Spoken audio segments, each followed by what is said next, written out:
కళ్ళలోకి కన్నీరు రాగానే మాట కొంచెం తడబడుతుండగానే ఏమైంది మామా అంటూ అడిగే గొంతు వీరా. నీతో ఉంటే నవ్వుతూ ఉంటారా, నువ్వుంటేనే మనమని అంటామురా. కారణాలు దొరకవు నువ్వు దూరం పోవాలన్నా, నీకు నాకు మధ్యలో దూరం రావాలన్నా. వద్దు అంటూ ఆ క్షణాన్ని ఏడుస్తూ ఆపనా. గమ్యం చేరే పయనాన్ని స్నేహం ఆపుతుందా.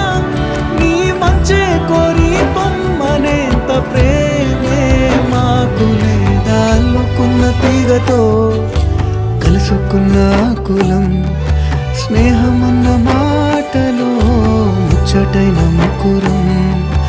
అందమైన జీవితం పంచుకున్న దోస్తులం.